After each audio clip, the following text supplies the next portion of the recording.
Hello listeners, welcome back to slow stories అబ్బా. ఈరోజు మన ఛానల్ కోసం నేను కంటిన్యూటీ చేస్తున్న స్టోరీ పార్ట్ వచ్చేసి ప్రేమ చదరంగం పార్ట్ 13 అబ్బా. ఈ కథలోని ముందర భాగాలు చూడని వాళ్ళ కోసం కామెంట్స్లో లింక్స్ ఇచ్చా. అలాగే ఛానల్లో అన్ని కథలకు ప్లేలిస్టులు కూడా ఉన్నాయబ్బా. కొంచెం సబ్స్క్రైబ్ చేసుకొని చూస్తూ కథ నచ్చితేనే ఒక చిన్న లైక్ చేసి కథ ఎలా ఉందో బుల్లి కామెంట్ రాయండి అబ్బా. మరి ఇంక మనం ఈరోజు కథలోకి వెళ్ళిపోదామా? జీ గ్రూప్స్ ఓనర్ అయిన గౌరవ్ గమ్య అనే అమ్మాయిని బలవంతంగా పెళ్లి చేసుకున్నాడు అనే వార్త ప్రచారం అవ్వడంతోనే అతని పెద్దమ్మ పెదనాన్న గౌరవ్ ఇంటికి వచ్చి గమ్యను నిందిస్తూ ఉంటే గౌరవ్ గమ్యతో ఈ ప్రాబ్లం నువ్వే సాల్వ్ చేయి అంటూ ఇది విక్రమ్ క్రియేట్ చేశాడు అంటూ చెప్పి ప్రెస్ మీట్ని ఏర్పాటు చేస్తాడు.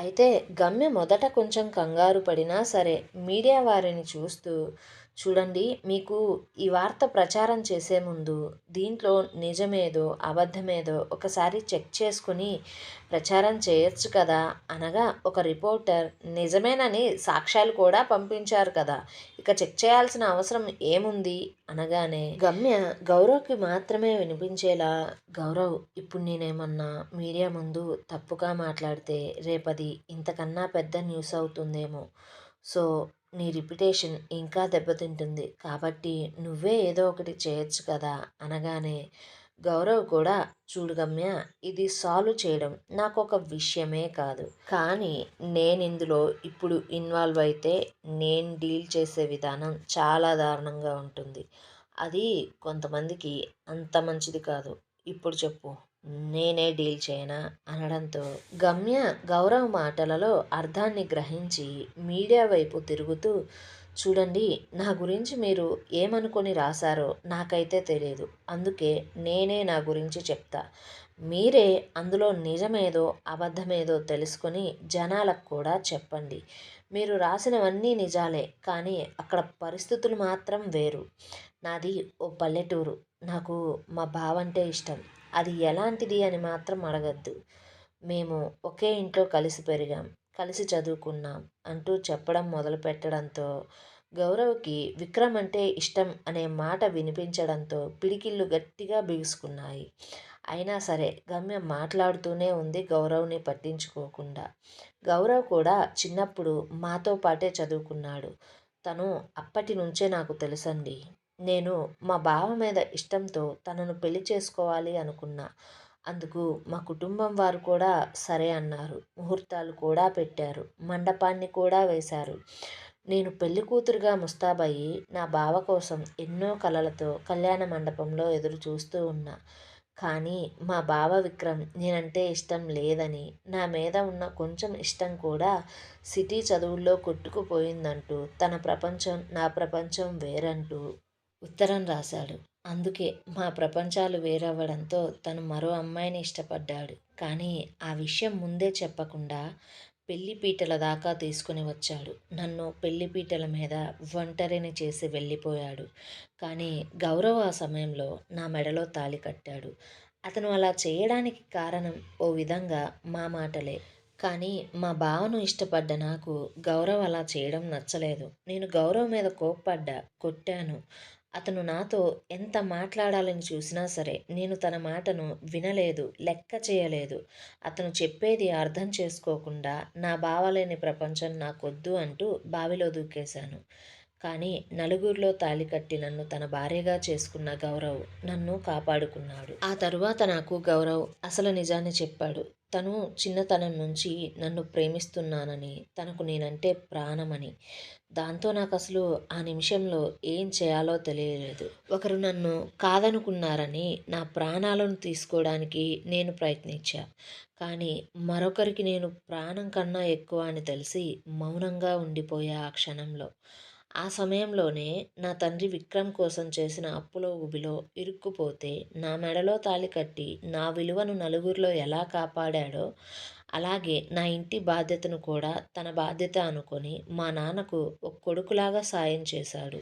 అయినా గౌరవ్కి ఇందులో ఆలోచించాల్సిన అవసరమే లేదు, ప్రేమించిన అమ్మాయి కోసం ప్రాణాలే లెక్క చేయకుండా బావిలో దూకిన వ్యక్తికి కొన్ని లక్షలు ఇవ్వడం పెద్ద లెక్కేం కాదు అంటూ గమ్య అప్పటి వరకు జరిగింది మొత్తం చెప్పి మీడియా వారి వైపు చూస్తూ ఇప్పటిదాకా నా జీవితంలో జరిగింది మీరు విన్నారు కదా! మరిప్పుడు మీరే చెప్పండి. ఎవరిని ఎవరు మోసం చేశారు? ఎవరు ఎవరిని బలవంతం చేశారు? అనడంతో మీడియాలో వార్తలు చూస్తున్న వారికి, అలాగే అక్కడున్న మీడియా పర్సన్స్‌కి మిశ్రమ భావన ఎదురైంది ఆమె మాటలు వినడంతో. దాంతో మళ్ళీ ప్రశ్నించాలని చూసినా సరే గమ్య వారికి ఆ అవకాశం ఇవ్వకుండా వారికంటే ముందే మాట్లాడుతూ, చూడండి మీరేం అడగాలనుకుంటున్నారో నాకు అర్థమైంది. నాకు గౌరవ్‌తో పెళ్ళి ఇష్టం లేకపోయినా నా పెళ్ళైతే అతనితో జరిగింది. పైగా అతను నన్ను ప్రేమిస్తున్నాడు. అంటారు కదా కొంతమంది పెద్దవాళ్ళు, మనం ప్రేమించే వారికన్నా మనల్ని ప్రేమించే వారితో సుఖంగా ఉంటామని. ఆ మాట నా జీవితంలో నిజమవుతుందేమో!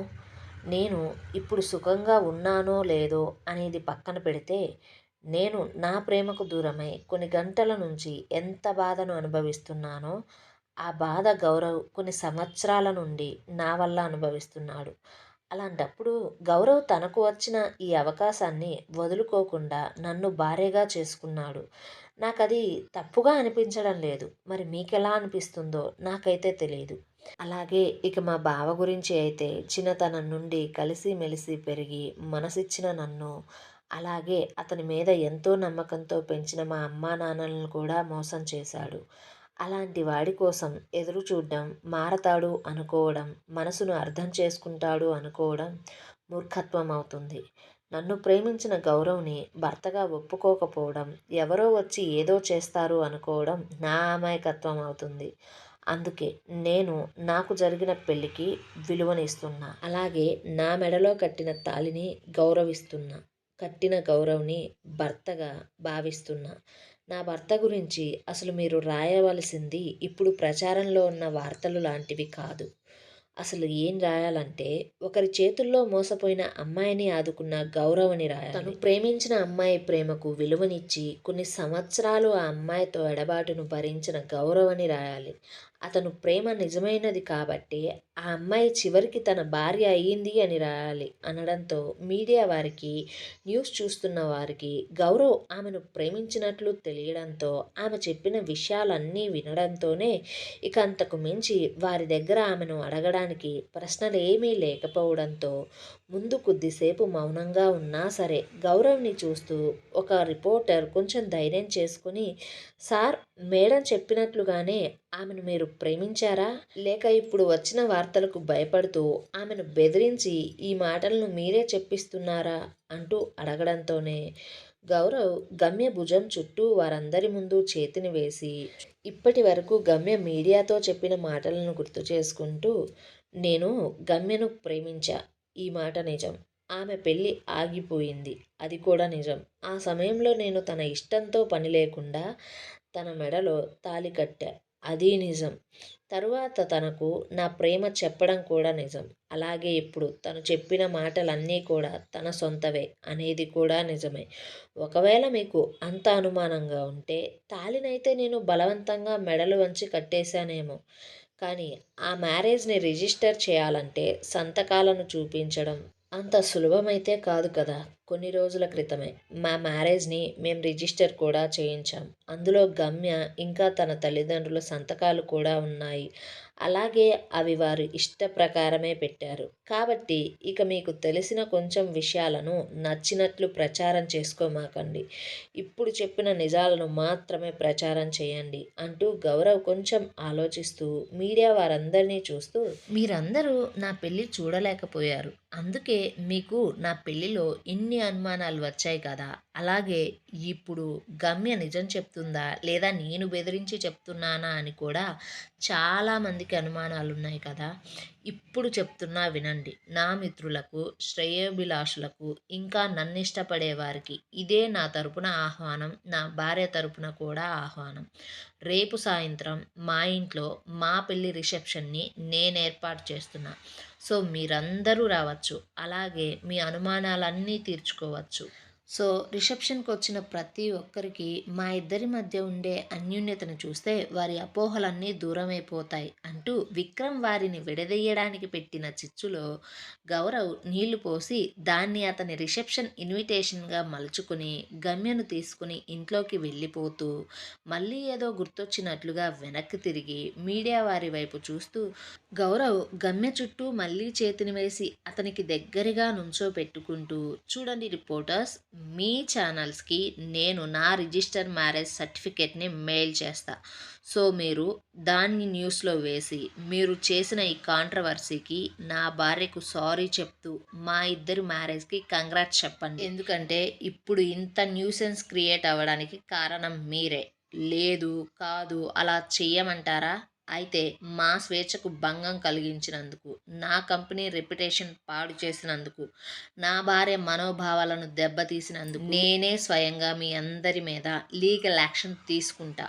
అలా చేస్తేనే ఇంకోసారి మీరు ఇలాంటి తప్పుడు వార్తలను ప్రచారం చేయడానికి భయపడతారు అనడంతో మీడియా వారు ఇక తప్పక వారికి కంగ్రాట్స్ చెప్తామంటూ ఒప్పుకున్నారు. అయితే అదంతా చూస్తున్న విక్రమ్ అతను చూస్తున్నది నమ్మలేక అతని గది మొత్తాన్ని గందరగోళం చేస్తూ, లేదు లేదు ఇదంతా అబద్ధం, లేదు గమ్యకు ఇప్పటికి కూడా నేనంటే ఇష్టమే, తను నన్ను మాత్రమే ప్రేమిస్తుంది, కానీ వాడే నా గమ్యను బెదిరించి ఇలా చెప్పిస్తున్నాడు. గమ్య నువ్వెందుకు గమ్య ఇలా చేశావు? వచ్చిన అవకాశాన్ని ఎందుకు పాడు చేసుకుంటున్నావు? అరే గౌరవ్, నేను నిన్ను వదలనురా, ఎప్పటికైనా ఆ గమ్య నాదేరా అంటూ నోటికి వచ్చినట్లు గౌరవ్ని తిట్టుకుంటూ ఉన్న సమయంలోనే అతని ఫ్రెండ్ అతనికి కాల్ చేసి ఓ విషయం చెప్పడంతో విక్రమ్ కోపం మరింతగా పెరిగిపోయి, అరే నువ్వు సమయానికి గుర్తు చేశావురా, నేను ఇప్పుడే వస్తున్నా అంటూ ఫోన్ పెట్టి వెంటనే బయలుదేరాడు. మరోవైపు గౌరవ్ ఇంట్లో గమ్య మీడియాను హ్యాండిల్ చేసిన విధానానికి ఆమెను మెచ్చుకోలుగా చూస్తుంటే శంకర్ గమ్య వైపు చూస్తూ పైకి కనిపించే అంత అమాయకురాలివి కాదు అనుకుంటూ ఉన్నాడు మనసులో.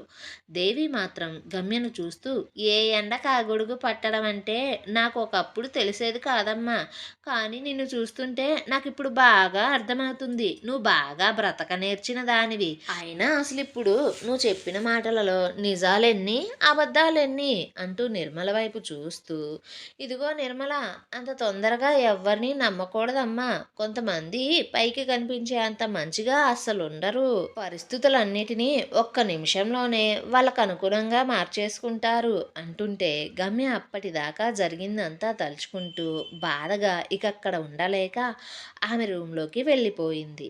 ఇంకా దేవి నిర్మలతో మాధవితో దాని గురించి మాట్లాడుతూ గమ్యను ఏదో ఒకటి అంటూ వాగుతూనే ఉంది. దాంతో గౌరవ్, చూడు పెద్దమ్మ, ఎవరిని ఎవరు నమ్మాలో నమ్మకూడదో అమ్మకు నానమ్మకు బాగా తెలుసు, అయినా నువ్వు నా భార్య మీద పెట్టే మనసేంటో నీ ఇంటి కోడల మీద పెడితే బాగుంటుందేమో, నీ దగ్గర ఆ ఇంట్లో ఉంటూ కాపురం చెయ్యను అంటూ ప్రతాప్ అన్న భార్య ఇల్లు వదిలి వెళ్ళిపోయింది కదా, సో వదినను ఎలా తిరిగి ఇంటికి తీసుకొచ్చుకోవాలా అని చూడండి, లేకపోతే అంటూ ఇంకా ఆమెతో దాని గురించి మాట్లాడాలని చూస్తుంటే రామిరెడ్డి గౌరవ్ని ఆపుతూ, గౌరవ్, మీ పెద్దమ్మ సంగతి మనకు తెలిసిందే కదరా, రిసెప్షన్ అన్నావు ఇంత సడన్గా, మరి ఏర్పాట్ల సంగతి ఏంటి అంటూ ఉండగానే అప్పుడే ఆ ఇంట్లోకి ఓ అందమైన ఫ్లవర్ బొకేని పట్టుకొని వయ్యారంగా నడుస్తూ ఓ అమ్మాయి ఆ ఇంట్లోకి వచ్చి గౌరవ్కి ఆ బొకేని అందించి అతనిని హక్ చేసుకుంది.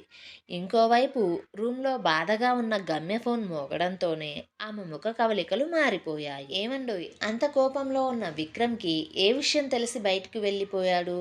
అసలు ఇప్పుడు గౌరవ్కి బుకే ఇచ్చిన అమ్మాయి ఎవరు? ఈ సమయంలో గమ్యకు ఫోన్ ఎవరు చేసుంటారు?